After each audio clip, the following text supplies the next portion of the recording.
All right, welcome back, everyone. We are here in steamy Bangkok for World of Coffee. My name is Ben Bicknell. I judge people who make coffee, but only at coffee competitions. And welcome back to It's Just Coffee. Well, for everyone who knows that it's not ever just coffee. We are here today to have a great conversation with a gentleman who is shifting the perception of an entire country of coffee. I'm just going to big note you up there. You know, we as coffee professionals on the consuming side of the chain often have a different relationship with exporters and coffee producers all around the world, and some of us behave better than others. There are some behaviors of roasters or buyers that maybe isn't the most helpful to what we want to all build collectively. And today I wanted to get some input and some critique on that space of green coffee buying and how we can all do this better to create a more sustainable supply chain.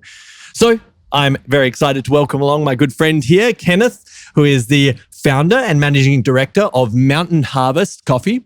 They are a really innovative coffee producer and exporter out of Uganda. Welcome along, Kenneth. Thank you, Ben. I feel like we've been having 17 different conversations, but we're finally sitting down to record a podcast. Yes, it's a pleasure to be here. Hello, coffee lovers, coffee world, coffee community. I'm glad that we have this opportunity to talk about coffee, talk about green buying, and talk about things that we probably should be changing so that we can all find coffee buying and selling much easier and fun. Yeah, definitely. Fun is a good thing. It's like easy and fun. That's what coffee buying and selling should be.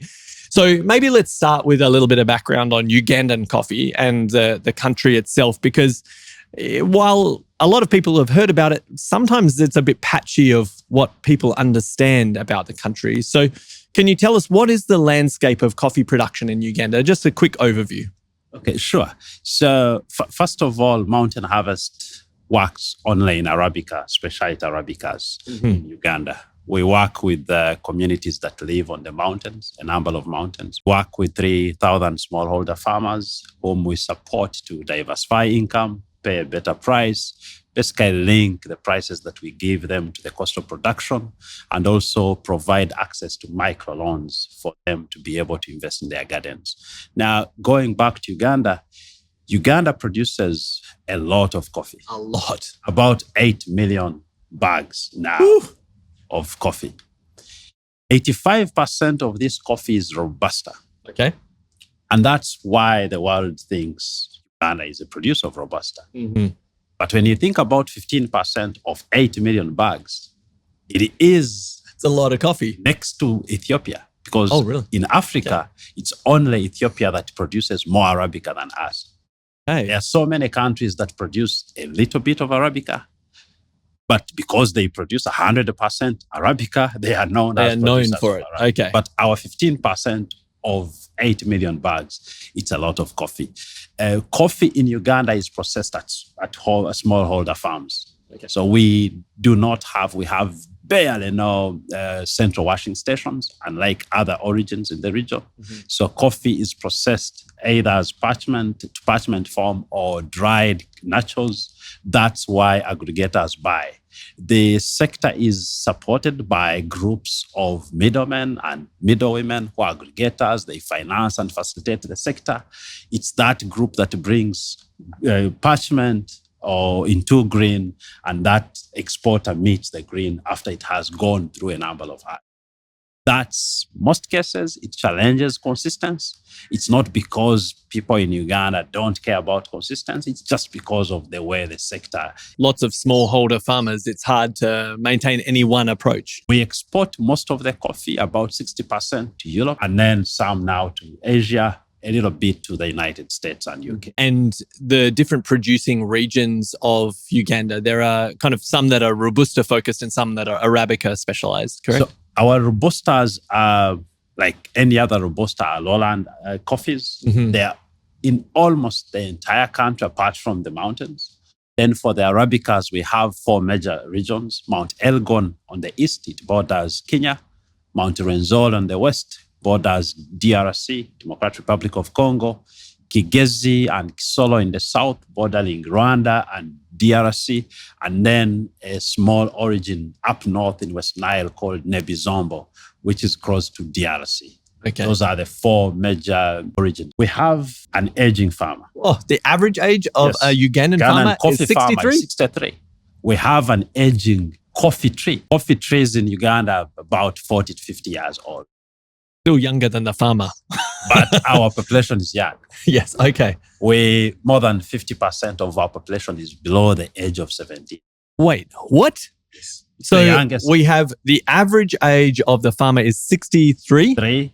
So that means you have a lot older farmers. Yes. Well, how old is the oldest farmer you have met? 85. Oh, 85-year-old farmer. Okay. Yeah. Who has been growing coffee for about 50 years. Wow. And who has never tasted coffee. What? Yeah. Coffee is money. Okay. Who drinks money? Yeah. Coffee is exported. Yes. That's lean production right there. But that's an opportunity for green buyers. The largest coffee producer in Africa, which is Ethiopia, consumes more than 50%. It's so nice for Ethiopia, but it's not good for the world. Yeah, sure. They're drinking there in-house. There are controls to make sure that less coffee is consumed in country. So you have a special Uganda that is giving you almost 90% of whatever we produce. We are generous. I don't know if that's like the way we want to encourage. We want more Ugandans drinking good coffee. Okay, but so we have 63-year-old average age of a coffee farmer, which obviously talks to a challenge of people not wanting to become coffee farmers, right? Like you knew young people, but you were saying that average population of Uganda is very young. Is that right? 50% are below... To be exact, 50.5% of our population is below the age of 17. Wow. So an incredible youth population. Yes. So most of the youth have gotten education. Okay. Most of the youth know how to do basic calculations because they are literate. They are not like their fathers and grandfathers.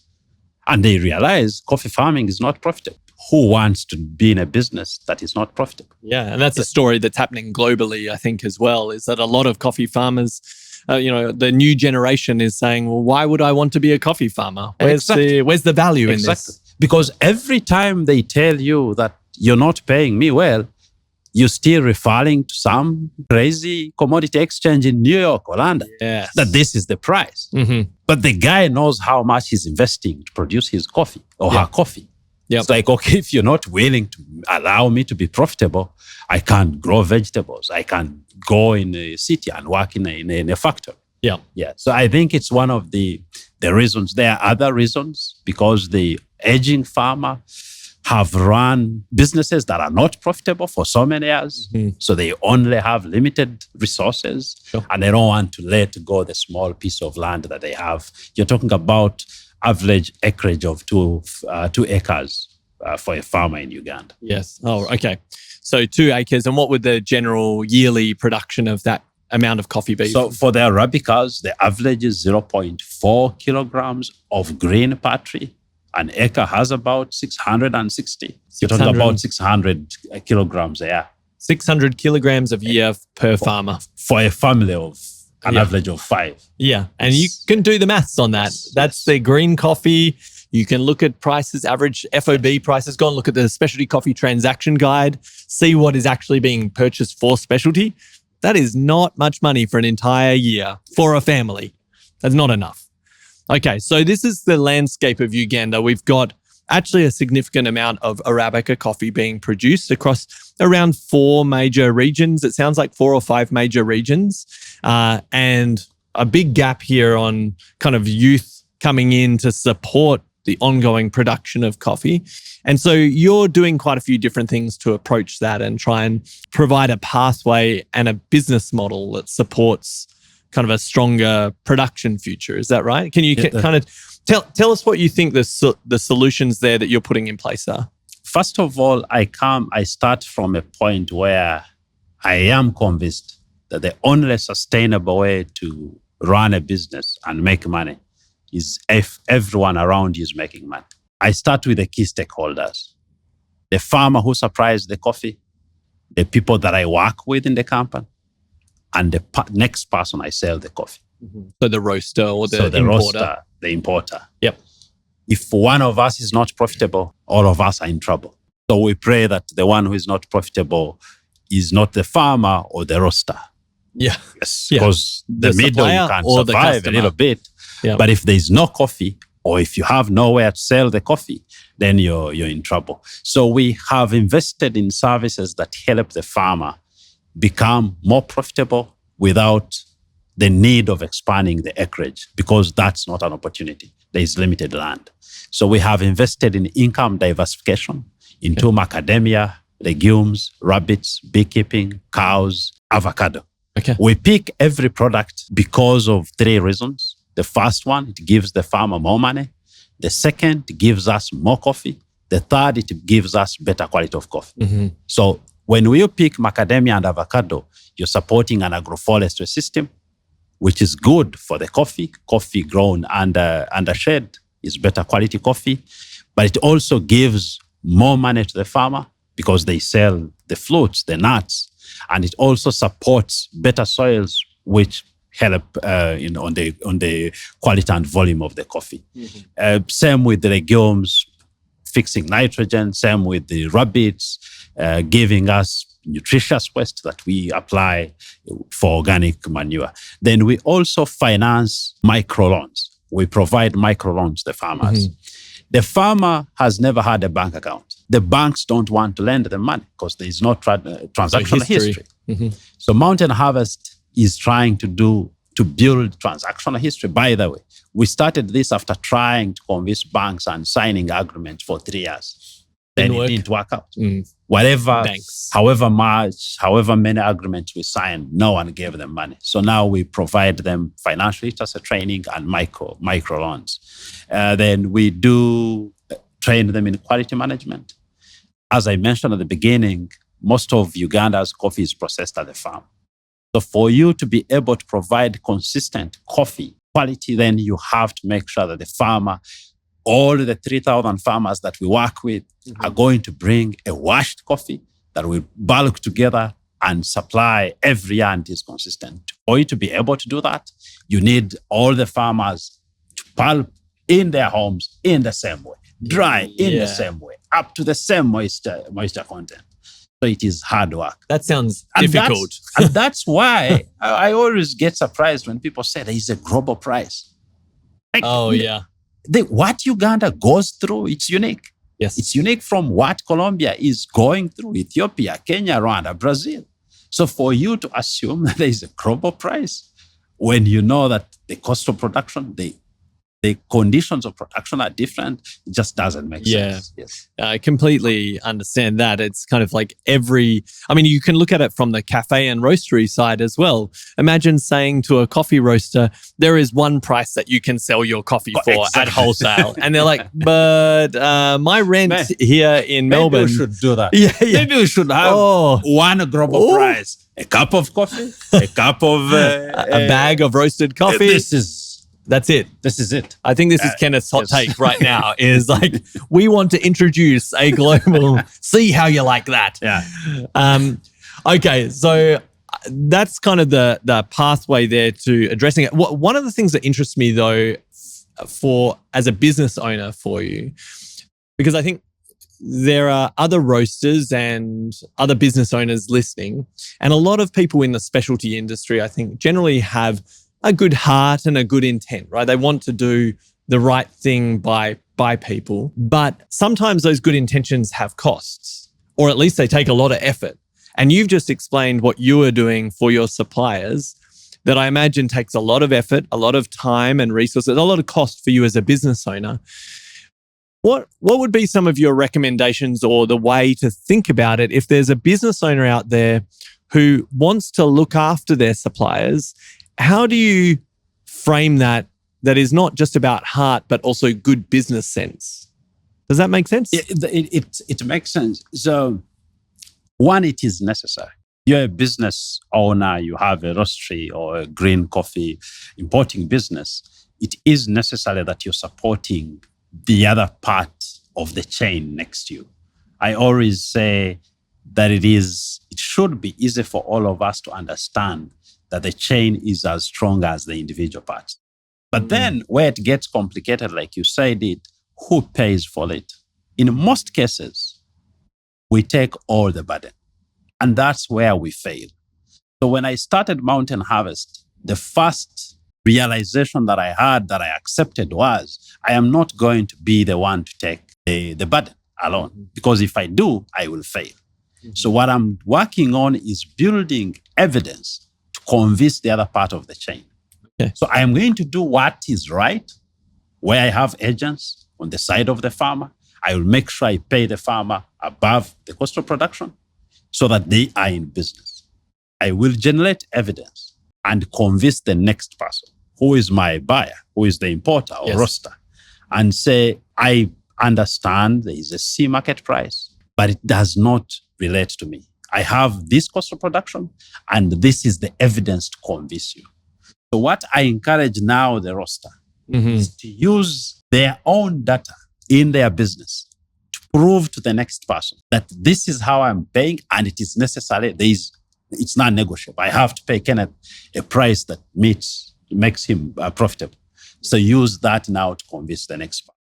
That's how we can change. Now, of course, the tricky part is that in the beginning, for the first years, you are going to lose money. So there is that pressure to say, how do I build credibility to challenge the next level when I'm still in business? So Mountain Harvest, to be honest, was fortunate enough to get either impact investors or patient capital that allowed us to survive in that space. Right. They shared that vision. Yes. Because I'm not the first person to try to do this. Yes. There are so many people who have tried to do this in developing countries, in producing countries, but they always die at around the fifth year because they lack that patient capital. They lack impact investors to back them. So you need an impact investor to back you to go through that. Yeah. Today's episode is sponsored by our friends at Apex Lab. If you listen to this podcast, you know Apex Lab mineral concentrates. Yeah, these are the products that are used by world champions to unlock the full potential of their coffees. But they've actually just released a new crazy product called Conflux. This is water that's been hit with ultra-low frequency electromagnetic waves. It does sound crazy, but I actually saw some competitors use this technology at the World Barista Championships. Look, I thought it sounded ridiculous, but till we did some tests here in the office, I could actually taste the difference. There was more body, there was more sweetness. And hey, if you're a critic or you're skeptical, I dare you to try it. See if there's a difference or not. Yep. Visit apexlab.com and you be the judge. I think that's a really good kind of lesson or insight for any business who is wanting to challenge the status quo and build something more kind of sustainable, is that you need the capital to last out that change moment, right? Where you can get to a point where your market and the suppliers, so both sides of the chain there, will support the model that you want to do. You've kind of shifted this focus and created a business structure where you can source these coffees. You're obviously strengthening your upstream supply chain with these investments to make sure, A, you're doing the right thing, but also that there is farmers who want to work with you and sell you the right quality of product. Then you have to take that out to market. And this is where we're talking to you, crew listening.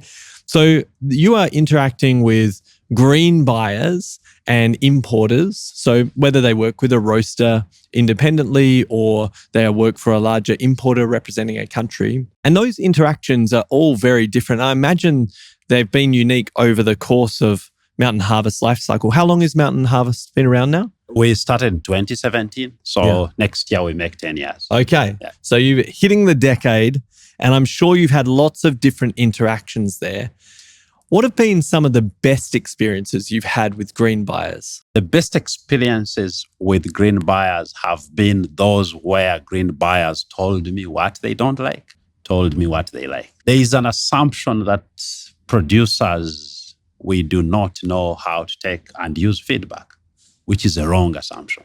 Over the past 30 days, I have been in the Spanish market, in the US market, now in the Thailand market. All these markets have different preferences. There are things one market likes and there are others the other market does not like. So it is impossible to satisfy all the three markets with the same coffee. But whenever I get feedback, I am able to understand what the market prefers, and I'm able to respond to that. So the best experiences, one, around 2019, I exported a coffee to the United States. It was going to counterculture. The coffee reached there when it was fed. My buyer said, this is coffee that we should reject because we can't use it. Mm-hmm. But we know if we reject it, it will kill you. Like you doing 3 containers, if we reject 1 container, like you're dead. Yeah, the company is going to close. And we also know that you're committed to do what is right. So we'll teach you. And they worked with us to assess every lot that we are buying for 1 container. So imagine sending samples of lots of... Wow. To assemble the volume. 500 bags, you send lots to Uganda, and they tap and give you feedback. Then we built a full container that they were comfortable with. And that redefined how we started assessing quality at the point of purchasing coffee. And that changed what is possible with Mountain Harvest. So I think that is at the top. So I would say I've had points where buyers give me feedback. They tell us what they like. They tell us what they don't like. They point us to another producer who is doing a better job. So I'm not appreciating your coffee, but I know Ben in Burundi who is doing this, like go visit them, see what they are doing. The best experiences for an exporter have been where you're getting clear feedback on what they like for the quality, what they don't like. Yes. And then kind of giving you some more information about where to go to develop what you do. The second best experience was around 2023, 24. There was 24. There was a season where prices changed in the middle of after contracts had been signed, and they went up by about 60%, which affected the farm gate price, which is my cost of production, which is my basis. But I had already signed contracts. And I went to all the buyers, and every single buyer accepted to revise the contract, including one buyer whose container had already been shipped. We had already sent the invoice. Wow. Yes. Because we had built this trust and credibility, and they trusted our data, and they knew that we are telling them the truth. This is the reality. They offered either to cut their profits or go and also push prices onto their next layer. Yeah. So I think being that flexible to say, we understand your situation and we want to help you solve your problem. Yeah. Taking a long-term view. Yes. Yeah. And I'm interested because obviously I can see how much of a difference that's made for Mountain Harvest, for yourself, especially with that experience with counterculture. And how does that change how you deal with them as a customer now, or how you feel about them? Because I imagine there's a real long-term thing for you. So by doing what they did, they invested in almost a lifetime quality controller, promoter. Every time we are processing, we care for all the coffees that we process. But I don't want anything to go wrong with counterculture's coffee. Yeah. So by doing what they did, they have secured their source. They do not even have to take PSS. Yes. Because whatever they got it last year, if something changes, so we've had situations where there is a delay to get coffee. Mm-hmm. They will know even before, I'm sure. Yep. If I suspect there's going to be a change in the shipment time, I am going to make sure that they know. So by showing responsibility, by doing responsible business practice, they have cultivated the same on my side. Yeah. That this is someone who means well, we have to mean well. Yes. And I think this is an example of a beautiful meeting of shared characteristics and values of both of these companies. Yourself and Counterculture are aligned in how you want to do business, but that doesn't always happen, right? And so if we've got a green buyer who's listening and they want that to happen, how can they make sure that they are talking with an aligned exporter, right? Because they could say, oh, we're going to give all of this feedback and things, but they don't know that it will land in the same way it did for you. So are there some questions or some things that a buyer should be thinking of or asking to know that they have the right partner on the other end of the chain? I think it should be maybe a little bit easier than that. You don't have to assess whether you have a good partner. Mm-hmm. My approach is, I assume you're good. Prove to me that you're not. Of course, I am going to be careful on the risks I'm taking, but I would encourage you, give feedback. See what they use it with. Love this guy. So instead of, what a good approach. Instead of saying, oh, should I give feedback or not? No, just give it. Respectful, of course, and see how willing they are. Most of the people that I know, they want to sell you coffee. So they respect you, they respect your advice, and they will use it.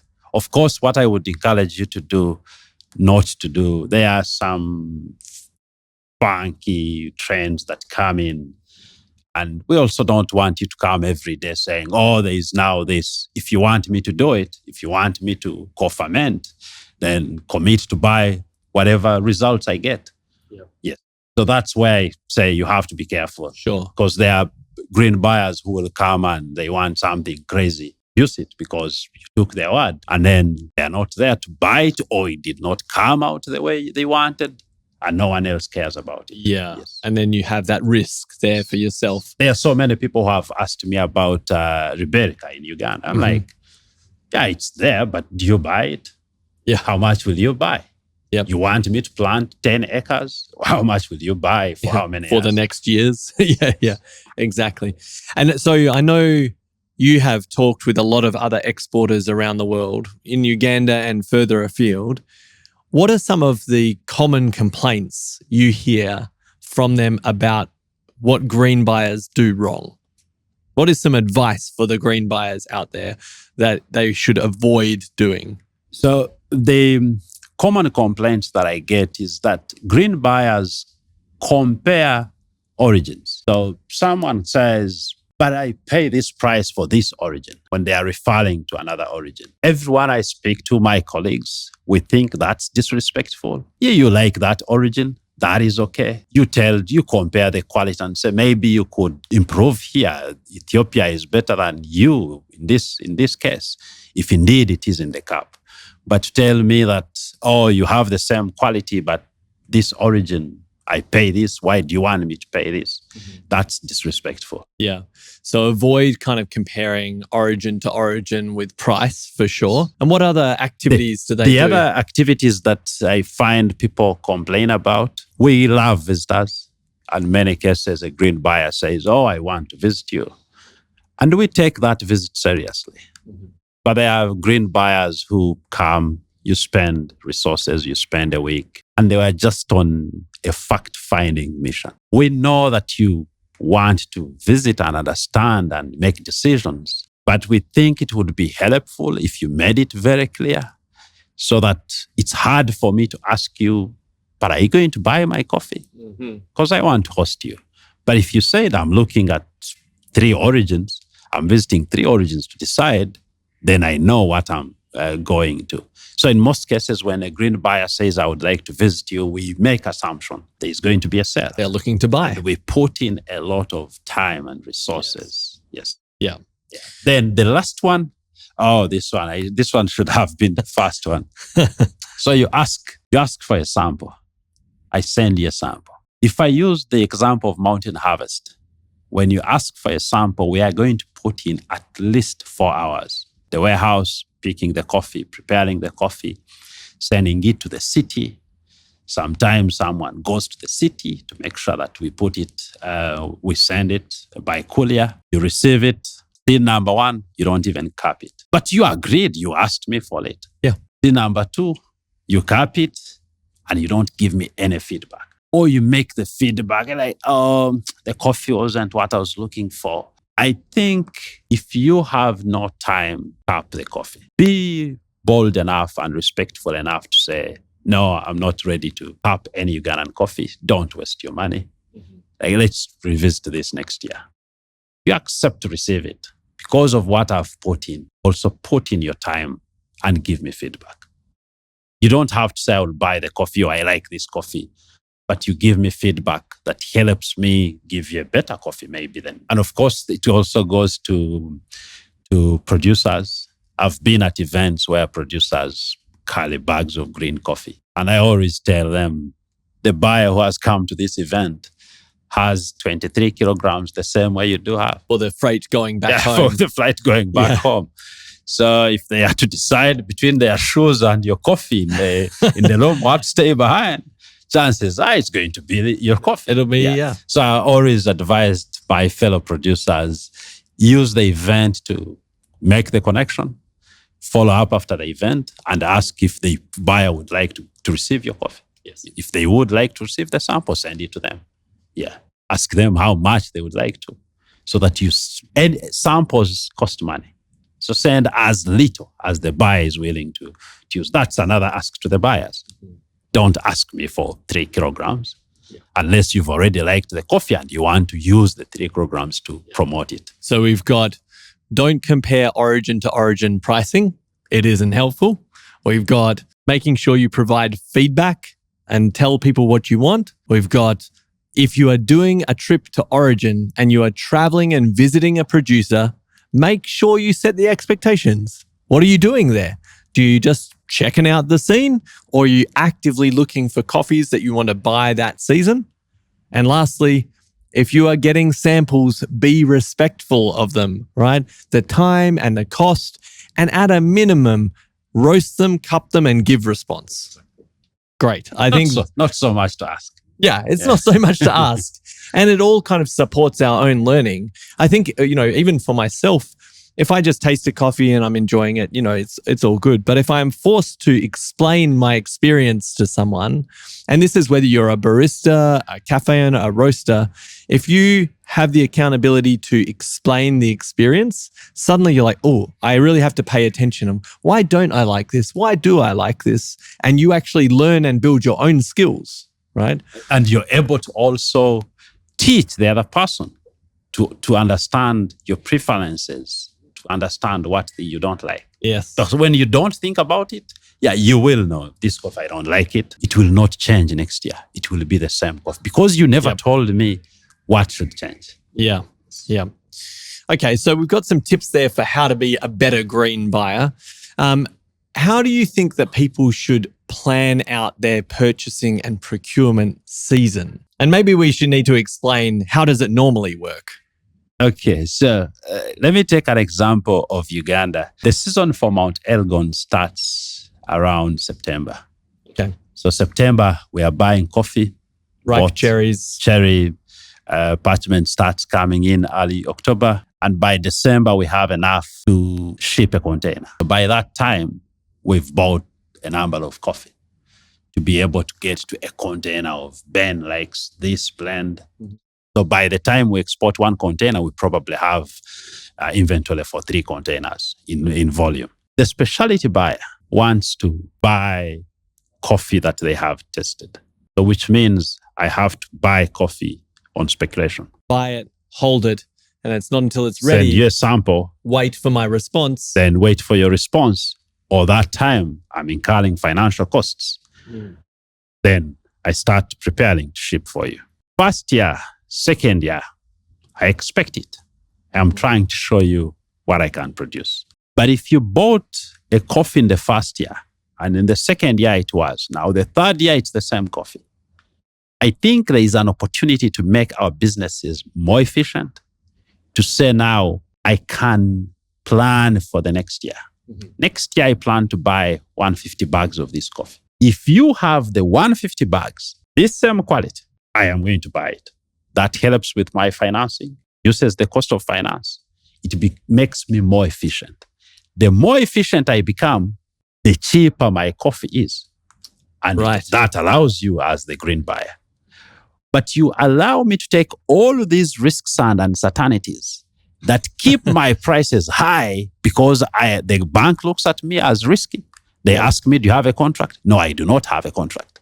But I have a buyer I've sold the same coffee for 8 years. Why is it difficult that you cannot give me a contract after 8 years? Every year you've bought it. You've never changed. Yes. So if you gave me a contract, I would get cheaper money. Cheaper money means more efficiency. If I am efficient, then you're also benefiting in the long run. Yes. So I think what I would ask the green buyers is to wait, if it is possible, and please try to make it possible. Give me a plan. Give me a procurement plan. Commit to a plan ahead of time. It allows me to lower my cost of production. The advice for green coffee buyers is planning. And then in between each of those plannings is communication and commitment. Right? Because I think this is exactly the case, is that a good business from a roastery perspective, from a green perspective, producers should be mapping out and planning ahead. What are the key milestone moments? The worst thing, especially with the market pricing and fluctuation, is like saying, oh, I'll just wait a little bit and I'll figure it out later. It's like, no, when do you need to be tasting coffee, making samples, making decisions? When can you communicate to your supply stream? This is where we look like we're heading. Exactly. And make commitments in a staggered way. Because they could give you an indicative commitment very early on and saying, our business is tracking in this direction. We think we're going to need a full container of a profile similar to you had. And you could have an intermediate contract, right? To be reviewed on PSS and to be reviewed on receivable, yes? I do have buyers now whom we've worked with for 6, 7, 8 years, who they indicate their interest. So they say, I'm going to buy a container maybe of this kind of coffee. I would like to consider 50 bags of a coffee, maybe natural or honey. That's already good enough. Yeah. And we have a contract where we say decision allowance for 50 bags. Yes. So I produce knowing that Ben is considering between natural and honey sure. This. Yes, 60%. Yep. I have investors who ask me, what is the likelihood that this contract is coming in? And I had to come up with 75%, 50%. I have to define that. So where a buyer has told me, I'm thinking about 50 bags between this price and of around this profile or this processing, that already moves me to 75% certainty. Yes. Gives more certainty. If I can, every level of certainty that you create helps me become more efficient. And I think the point you were making earlier is that the more efficiency and certainty you have, the more cost kind of efficiency there is, which flows you to be more competitive and more cost effective for the buyers as well. Yes. It's all win-win. It's all win-win. Yeah. And all it takes is communication. I've had conversations with roasters, and there's one I asked, imagine if you were roasting your coffee and you have no idea how much your buyers are going to buy. Mm-hmm. And you just roast and hope someone comes and says, I need 10 bags of dark roast. Yep. Of natural Ugandan Arabicas. But to be able to do that, you also had 10 from Ethiopia, from Colombia. You had also medium. You have just in case someone shows up. Yeah. You would become super inefficient and more expensive. Yes. And it's interesting, this is a little segue, but this is the curse of the guest roaster phenomenon, is that guest roasting spots for cafes, cafes who have multiple different roasters, have no continuity. So they're like, oh yeah, I'm going to use, counterculture this week and feature them. And then I think I'll use that other roaster from Amsterdam next week. And then these guys from the Netherlands and kind of over there. And they're like suddenly dropping usage and increasing usage over there. And the poor roasters are going, how do we plan any of our inventory? But basically that's the experience that producers have worldwide. Exactly. It's very, very good insights there.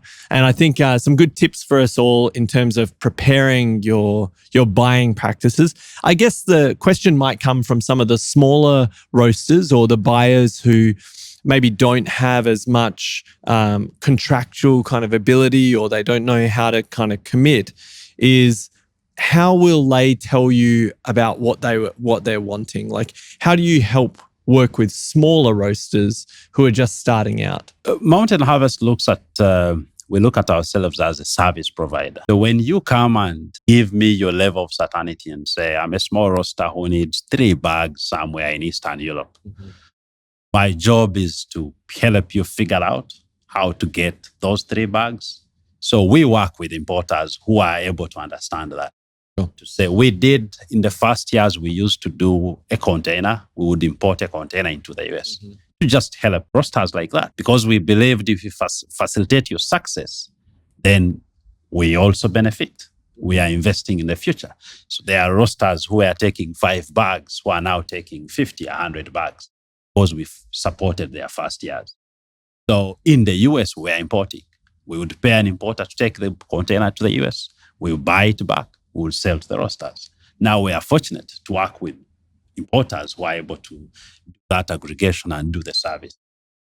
Keep the coffee, the logistics, you only get the few bags that you need. So what is important is be open with me. Let me know what you struggle with and let's solve it together. Do not assume that just because I produce coffee from Uganda, I have no idea how to solve logistical solution problems in Europe. I've been doing coffee business for 10 years. I've met people, I've learned things. Yes. And the network that and you've I'm built. also a businessman.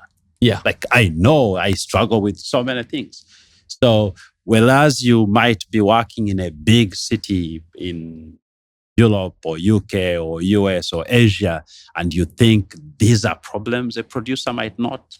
I have produced coffee buying from smallholder farmers, so many farming households for 8, 10 years. I have figured out how to solve some logistical and the financial and the the other financials. solutions. Yes. Yeah. Well, I think that's a great opportunity to kind of wrap up that part of the conversation, because I think there's some good learnings there. It's made me think we need some more episodes on how to be good green buyers, because it is going to be critical, I think, to the future of specialty coffee in particular, about how these relationships between buyer and seller, consuming and producing world work. Hey Ben, Kenneth, I'm just jumping in to give the weekly update. Today is Wednesday the 13th of May and the market is at 294.80, Aussie dollar at 0.7233 against the USD, and the USD is at 4.91 against the Brazil Real. We remain in a downward trending channel with resistance at 300 cents on the high side and 266 cents on the low support side. Main drivers for us being at this higher side of the channel is the low ICE stock bag numbers. Current bag numbers sit at 477,000 bags, with only 14,000 bags pending to be graded. This, combined with a weaker US dollar against the Brazil Real, stops producers wanting to sell into the market, which is encouraging these higher prices. What is interesting to see, however, is that the Brazilian export numbers have increased this month. They've gone up to 3 million, which just shows how much coffee there still is to be exported from Brazil.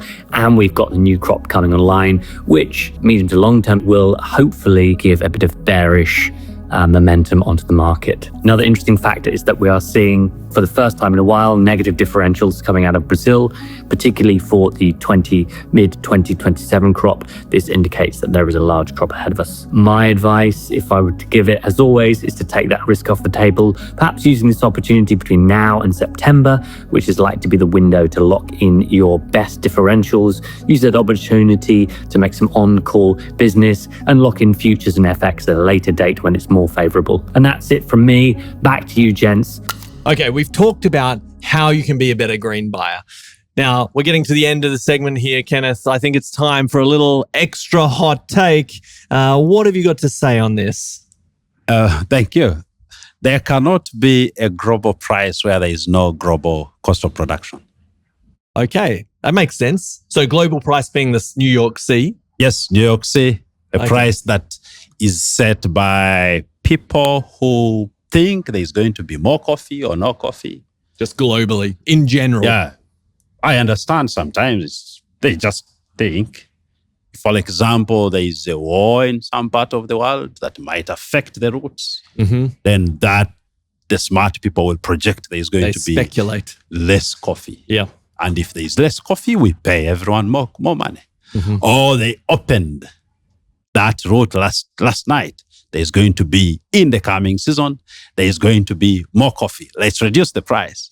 Okay. The cost of production, the cost of labor, cost of input, cost of the amount of money I pay my workers, it's the same. It does not change just because a shipping route has closed. So for you to, or has opened. So for you to expect that to be based on a global price, it is not accurate. And it's ridiculous. Now, then, for you to imagine that the cost of production in Uganda, Ethiopia, Rwanda, or even in Uganda, Elgon, Renzori, and Kigezi is the same, let alone the entire world.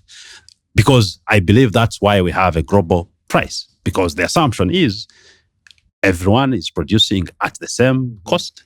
Therefore, we pay this and everyone is happy. That's what I assume. And it is not accurate. Because the cost of production is unique for every coffee. So what we should be doing is demand credible data that we trust to determine the cost of production, and then use that to pay a price that is best, that is above the cost of production. Mm-hmm. A farmer should be thriving. They should be profitable. Mountain Harvest as a processor and exporter should be profitable. The importer should be profitable. The roaster should be profitable. Everyone, we should be profitable. No one should be losing money. No one should be subsidizing coffee cups. Yeah. Yes. Yeah. I think that's a. Do you know? That's almost like not a hot take. That's just what should be happening. Do you know that some farmers subsidize coffee cups that are? What do you mean? The farmer is producing coffee at a certain price and earning less than they have invested. So below the cost of production. Below the cost of production. They're so making the a truth loss. is they are paying your cup of coffee. They are subsidizing the cup of coffee. Yeah. And that is exactly what specialty coffee and the movement is theoretically against. But somehow that does not always land. No, it is not. I think sometimes specialty can even be worse than commercial. Oh. Because the demands for specialty are totally out of... They're so much higher. So an example, certifications, organic, regenerative, so many come up. Rainforest, so many. And all those come from specialty segment. Specialty, the assumption for us on the producing side is that it is based on the cup quality, the quality of the coffee. And that we work hard to achieve. But immediately you are in specialty space, then you realize no one wants to talk about specialty coffee until it is a good cup. Mm-hmm. But immediately after that, then they want this certification, this certification, this certification. And all these certifications, they cost money. Who invests in them? It is the farmer. It is the processor exporter. Who pays for them? There are very few certifications that the specialty market is willing to pay for. To pay a premium for. Even when they are willing to pay for it, again, they use the global cost of the global price by saying for organic, it is 20 cents or 40 cents a pound. Yep. Based on what? How much did I invest in to produce organic? Yes. Kind of cost of production. Why shouldn't you ask me, the producer, and say, how much did it cost you to be regenerative agriculture certified?